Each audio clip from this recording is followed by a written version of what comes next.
थोड़ा सा था ही इनकलाबी शुरू से ही, लेकिन मफाद परस्ती की सियासत जब इस मुल्क में चली तो मैं उसके साथ चलता रहा था कि सियासी तौर पे जिंदा रहूं।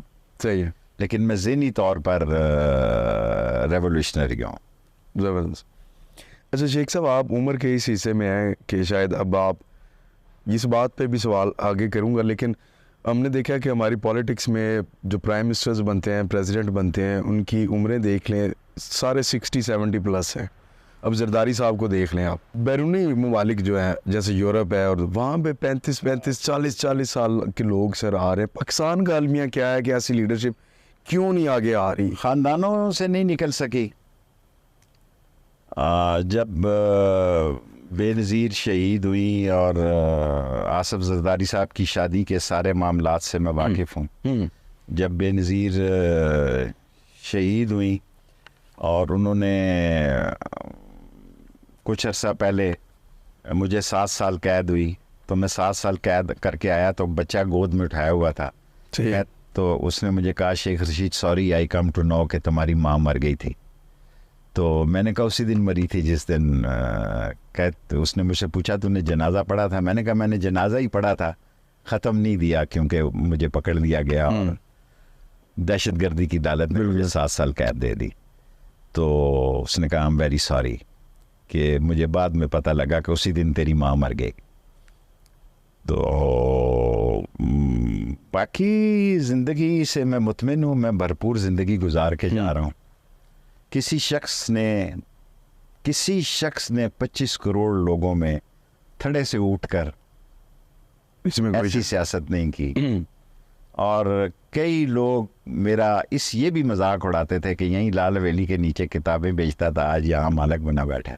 2-3 दफ़ा मुझे निकाला भी गया हवेली से। और बुद्धो बाई जो कि वो कहने को तवाइफ थी, लेकिन मेरे नज़दीक मुसलमानों में इतनी अजीम औरत कहने को वो तवाइफ थी, लेकिन जो बयान उसने कोर्ट में दिया कि we have shared everything except the religion, अच्छा, इसलिए उसको 2-3 मरले का वो ये पहले वाला हिस्सा अलाट हो गया। सही है। लेकिन हम जालिम लोग थे, हमने लूट मार की और लोगों को ख्याल था इसके पास बड़ी दौलत है। दौलत थी नहीं, 3-4-6 महल्ले के लड़कों ने उस पर हमला किया, वो तो बच गई लेकिन उसके भाई को कत्ल कर दिया। ठीक है। फिर वो गोशा नशीन हो गई। सिर्फ मेरे साथ उसका राब्ता था। सही। और किसी को वो खोखा नहीं लगाने देती थी अपने हवेली के आगे मेरे अलावा। और 3 कैसल का सिगरेट पीती थी, जिस तरह मैं सिगार पीता हूँ हर वक्त, वो हर वक्त सिगरेट होता था उसके मुंह में। और बालकोनी में रात को बैठती थी। फिर वो उसका भाई कत्ल हुआ तो वो गोशा नशीन हो गया। सही है। अच्छा, अब ये जो हवेली है इसको आपकी औलाद नहीं है, आप क्या? मैंने विमेन यूनिवर्सिटी को सजा, मेरे पास 3 हवेलियाँ हैं यहाँ पे। जी। एक गंगाराम मेरी माँ का घर है जो इन्होंने तोड़ दिया। एक सजान सिंह की है, वो मैंने विमेन यूनिवर्सिटी को दे दी। ये भी मैं 6 रोड की यूनिवर्सिटी को लिख के देने वाला हूँ, कागजात तैयार हो रहे हैं। ठीक है, मतलब आप अपनी प्रॉपर्टी किसी औलाद को, भतीजे को नहीं शिफ्ट कर रहे? बिल्कुल नहीं। ठीक है सर। अच्छा सर, ये और ये मैं 2-3 दिन में ही ये काम कर दूंगा। ठीक है, ज़बरदस्त।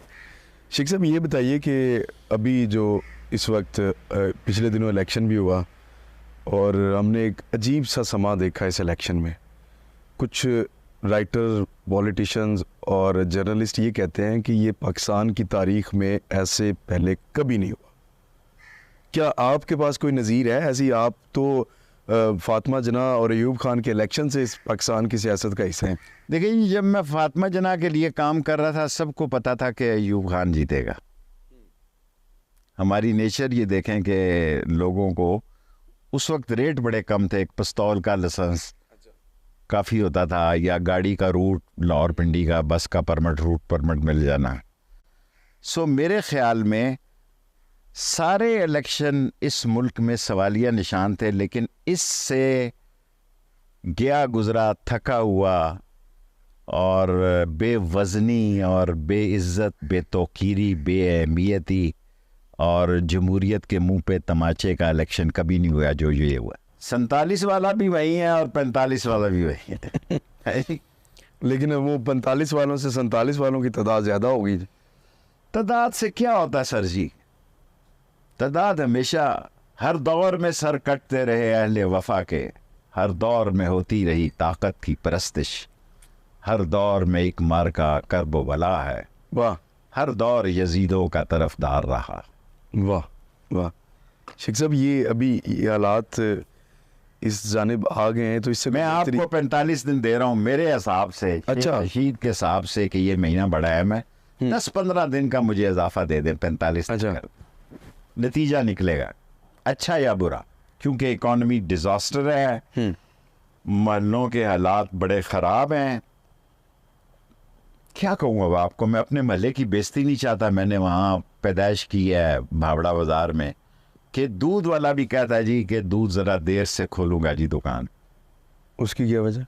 डरता है।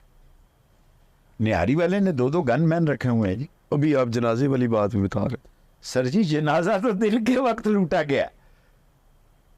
मस्जिद सुबह फजर की नमाज में मुक्तदी नहीं जा रहे, सिर्फ बुजुर्ग जो मेरी तरह आखिरी 5 ओवर का मैच खेल रहे हैं, जिनको पता है कि किसी ने ठुस कर भी दी तो खैर ठीक है, अल्लाह की राह में मारे जाएंगे। अल्लाह ना करे शेख साहब ऐसा हो। मेरा मतलब है मैं आपको कह रहा हूँ कि मैं तेली मल्ला, लाटू मल्ला, बावड़ा बाजार, आर्या मल्ला, एवरी मल्ला स्ट्रीट पुलिस को रिपोर्ट नहीं कर रहा जी। वो उनसे नफरत करता है। 1% लोग शायद वो भी नहीं जाते। कोई पुलिस वाला किसी गली मोहल्ले में मकान किराए पे नहीं ले सकता इन महलों में जहां मेरे साथ हवलदार साहब रहते थे पुलिस के। लेकिन अब कोई सोचे कि भाई यहाँ पे कोई किराए पे उसको मकान मिल जाएगा, नहीं मिलेगा। अवाम की नफरत, इतनी नफरत है कि मुझे बार बार कहते हैं कि तुम टीवी पे क्यों नहीं आ रहे। मैं कहता हूँ मैं आके क्या करूँगा, आप मुझे कोई बताए कि मैं क्या करूँगा। मुझे समझ ही नहीं आ रही कि मामलात, हालात, इकॉनमी, इक्तसादियात, लोगों का कारोबार, बिजनेस, बच्चों की फीस नहीं है। मैं 8 घंटे वेली बैठने वाला आदमी जी 1 घंटा बैठता हूँ। उसकी क्या वजह? मसाइल है लोगों के, मैं नहीं हल कर सकता। हमने पिछले ये इंतखाबात से कबल सर्वे किया था शेख साहब, कुछ 73% लोगों ने ये कहा कि जी हम शेख रशीद साहब को वोट डालेंगे। शायद 100% भी मुझे दे सकते, लेकिन खुदा मुझसे राज़ी है। उसने मेरे साथ जो कुछ हुआ उसकी रज़ा थी और मेरी इसमें बेहतरी थी। कभी आर्मी चीफ के साथ अपॉइंटमेंट से नहीं मिला था। अच्छा, जब मेरा जी चाहा तो मैंने गेट से कहा कि शेख रशीद आया।